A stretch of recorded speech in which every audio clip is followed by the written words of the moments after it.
So you may have noticed in the final season of Parks and Rec, a lot of it revolves around these drones that are collecting way too much personal information in Pawnee in 2017. That is not the future because that is also happening in Los Angeles County in 2015 right now. So there's a company called Adnear, a global marketing company that specializes in collecting location data from people for companies to create super targeted local ads. And so since February 4th, according to the company blog post, they've been flying modified versions of the DJI Phantom 2 drone over the San Fernando Valley. Since then, collecting information off of people's cell phones, location.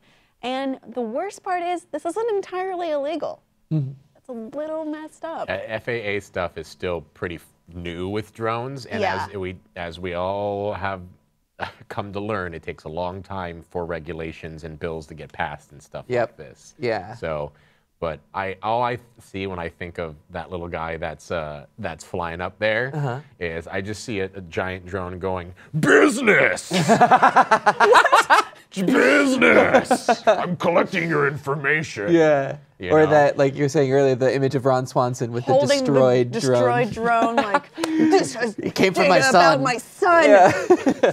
No, and like I'd like to take the flip side of this because they kind of acknowledge it in Parks and Rec as well. And they make a joke of like, what? These drones are collecting information and giving me exactly what I want and what I need? No. Like, how dare they? Yeah, but you'll agree that is the one thing that stupid insubordinate town stood with Leslie with. Yeah. We're with you this time. Yeah. That's not cool. No, collecting people's data. Yeah, and like the thing is with people in the marketing world, a lot of them are older that have like established firms or companies. Right. And then they're looking for they're looking for the next new thing, like the hip guy that's coming in like, hey, we can collect this data, you can use it in this XYZ way. Right. And they don't see the ramifications of that affecting people. It tends to be what happens, but that's also how laws and regulations are made. Exactly. It's because people innovate, you find new things, and then supposedly legislation comes in order to make sure that it doesn't get carried away. Does everything have to be reactive, though, and then incredibly late, as it has been? Well,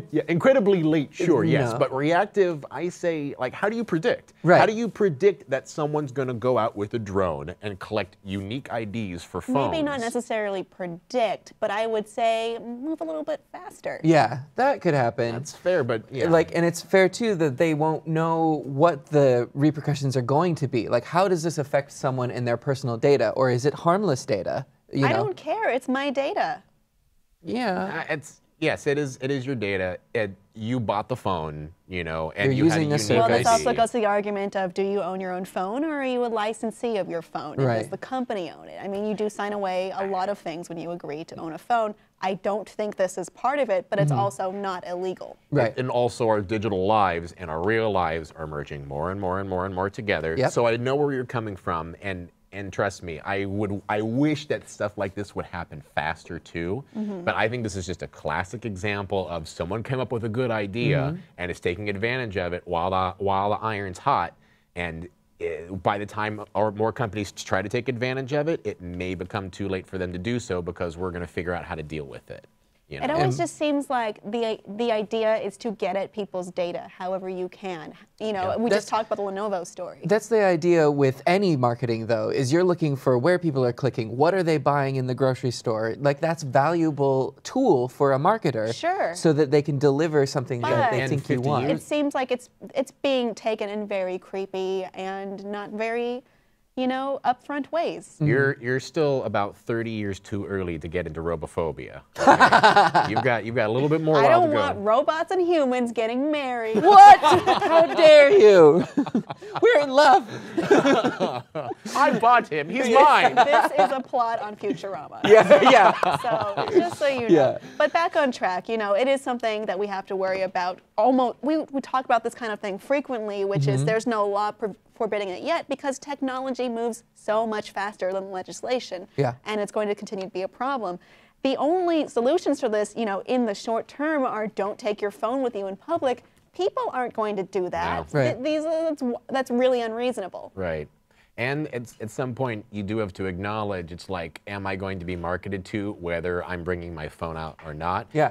Am I going to be targeted, or is the people around me going to be targeted? Is me not having my phone and contributing that data to the network, is that going to really change how I'm being targeted or marketed to? Because Xander's right next to me, and we share a lot of the same stuff, and his information is probably getting picked up.